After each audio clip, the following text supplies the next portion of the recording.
Hi ಸ್ನೇಹಿತರೆ, ನಮಸ್ಕಾರ. ಗೃಹಲಕ್ಷ್ಮಿ ಯೋಜನೆಯ 11ನೇ ಕಂತಿನ ಹಣವನ್ನು ಕೆಲವು ಜಿಲ್ಲೆಗಳಿಗೆ ಹಣವನ್ನು ಬಿಡುಗಡೆ ಮಾಡಿದ್ದಾರೆ.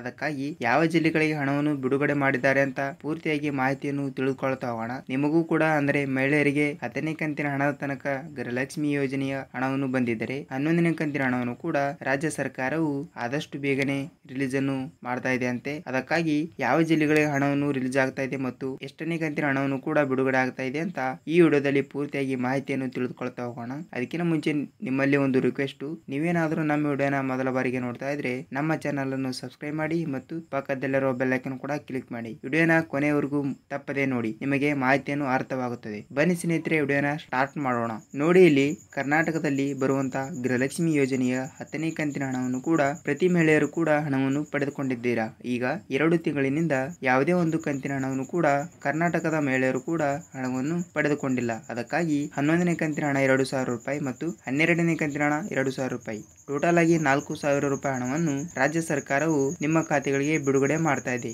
ಅಂದರೆ ಯಾವ ಜಿಲ್ಲೆಗಳಿಗೆ ಬಿಡುಗಡೆ ಮಾಡ್ತಾ ಇದೆ ಅಂತ ನೋಡುವುದಾದರೆ ಬನ್ನಿ ಜಿಲ್ಲೆಗಳನ್ನು ನೋಡೋಣ. ನೋಡಿ, ಇಲ್ಲಿ ಮೊದಲನೇದಾಗಿ ವಿಜಯಪುರ, ಧಾರವಾಡ, ದಾವಣಗೆರೆ, ಹಾವೇರಿ, ಕೋಲಾರ, ಯಾದಗಿರಿ, ಬಳ್ಳಾರಿ, ಕೊಡಗು, ಮಂಡ್ಯ, ಮೈಸೂರು, ಚಾಮರಾಜನಗರ, ಬೀದರ್, ಗುಲ್ಬರ್ಗಾ, ಬಾಗಲಕೋಟೆ, ಮಂಗಳೂರು, ಕಾರವಾರ, ಉಡುಪಿ ಇಷ್ಟು ಜಿಲ್ಲೆಗಳಿಗೆ ಗೃಹಲಕ್ಷ್ಮಿ ಯೋಜನೆಯ 11ನೇ ಕಂತಿನ ಹಣವನ್ನು ನಾಳೆನೆ ಪ್ರತಿಯೊಂದು ಮಹಿಳೆಯರ ಖಾತೆಗಳಿಗೆ ಹಣವನ್ನು ಬಿಡುಗಡೆ ಮಾಡ್ತಾ ಇದೆ. ಅಂದರೆ ಇಲ್ಲಿ ಸರ್ಕಾರವು 1 ಕೋಟಿ ಮಹಿಳೆಯರಿಗೆ ಗೃಹಲಕ್ಷ್ಮಿ ಯೋಜನೆಯ ಹಣವನ್ನು ಬಿಡುಗಡೆ ಮಾಡುವ ಸಂದರ್ಭದಲ್ಲಿ ಆದಷ್ಟು ಬೇಗನೆ ಕೂಡ ಮಹಿಳೆಯರ ಖಾತೆಗಳಿಗೆ ಪ್ರತಿ ತಿಂಗಳು ಬರುವ ಹಣವನ್ನು ಕೂಡ 11ನೇ ಕಂತಿನ ಹಣವನ್ನು ಕೂಡ ಪ್ರತಿಯೊಂದು ಜಿಲ್ಲೆಗಳಲ್ಲಿ ಇರುವಂತಹ ಪ್ರತಿಯೊಂದು ಮಹಿಳೆಯರಿಗೂ ಕೂಡ ನಾಳೆಯಿಂದ ಪ್ರತಿ ಮಹಿಳೆಯರಿಗೂ ಕೂಡ 11ನೇ ಕಂತಿನ ಹಣವನ್ನು 2,000 ರೂಪಾಯಿ ಹಣವನ್ನು ಬಿಡುಗಡೆ ಮಾಡುವ ಒಂದು ಮಾಹಿತಿ ಕೂಡ ನೀಡಿದ್ದಾರೆ. ಮತ್ತು ಇಲ್ಲಿ 11ನೇ ಕಂತಿನ ಹಣವನ್ನು 1 ಕೋಟಿ ಜನರಿಗೆ ಮಾತ್ರ ಬರುವುದು. ಏಕೆಂದರೆ ಇಲ್ಲಿ 30 ಲಕ್ಷ ಮಹಿಳೆಯರಿಗೆ ಗೃಹಲಕ್ಷ್ಮಿ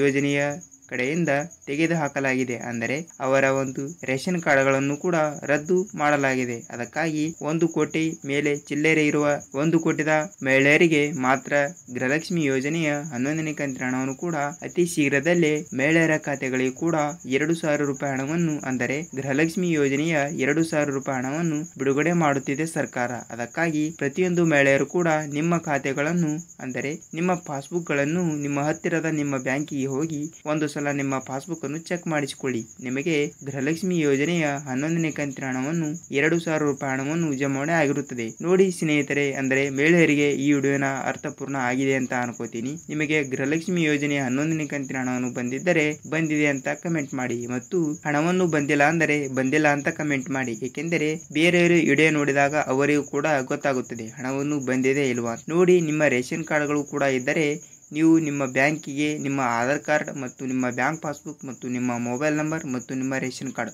ಇಷ್ಟು ಡಾಕ್ಯುಮೆಂಟ್ಗಳನ್ನು ತೆಗೆದುಕೊಂಡು ಹೋಗಿ ಸೀಡಿಂಗ್ ಅನ್ನು ಮಾಡಿಸಿ. ಸೀಡಿಂಗ್ ಏಕೆ ಮಾಡಿಸಬೇಕು ಅಂತ ಹೇಳುವುದಾದರೆ, ನೀವು ಸರ್ಕಾರದಿಂದ ಯಾವುದೇ ಒಂದು ಉಪಯೋಗಗಳನ್ನು ಪಡೆದುಕೊಳ್ಳುತ್ತಿದ್ದೀರಾ ಮತ್ತು ಯಾವುದೇ ರೀತಿಯ ಹಣವನ್ನು ಪಡೆದುಕೊಳ್ಳುತ್ತಿದ್ದಾರಾ ಅಂದರೆ ಸರ್ಕಾರದಿಂದ ಬರುವಂತಹ ಪ್ರತಿಯೊಂದು ಹಣದ ವಹಿವಾಟುಗಳನ್ನು ಸೀಡಿಂಗ್ ಆಗಿರುವ ಬ್ಯಾಂಕ್ ಖಾತೆಗಳಿಗೆ ಮಾತ್ರ ಹಣವನ್ನು ಬಿಡುಗಡೆ ಮಾಡುತ್ತಿದೆ ಸರ್ಕಾರ. ಅದಕ್ಕಾಗಿ ಪ್ರತಿಯೊಂದು ಯುವಕರು ಮತ್ತು ಯುವತಿಯರು ಮತ್ತು ಎಲ್ಲರೂ ಕೂಡ ಸೀಡಿಂಗ್ ಆಗಿರುವ ಬ್ಯಾಂಕ್ ಖಾತೆಗಳಿಗೆ ಮಾತ್ರ ಹಣವನ್ನು ಬರ್ತಾ ಇದೆ, ಅಂದರೆ ಡಿಬಿಟಿ ಮುಖಾಂತರ ಹಣವನ್ನು ಬಿಡುಗಡೆ ಮಾಡುತ್ತಾ ಇದ್ದಾರೆ. ಅದಕ್ಕಾಗಿ ಪ್ರತಿ ಮಹಿಳೆಯರು ಕೂಡ ನಿಮ್ಮ ಬ್ಯಾಂಕಿಗೆ ಹೋಗಿ ಸೀಡಿಂಗ್ ಅನ್ನು ಮಾಡಿಸಿ. ಸೀಡಿಂಗ್ ಆಗಿರುವ ಬ್ಯಾಂಕ್ ಖಾತೆಗಳಿಗೆ ಗೃಹಲಕ್ಷ್ಮಿ ಯೋಜನೆಯ ಹಣವನ್ನು ಬಿಡುಗಡೆ ಮಾಡುತ್ತಿದೆ. ಅದಕ್ಕಾಗಿ ಪ್ರತಿ ಮಹಿಳೆಯರು ಕೂಡ ಸೀಡಿಂಗ್ ಅನ್ನು ಮಾಡಿಸಬೇಕು.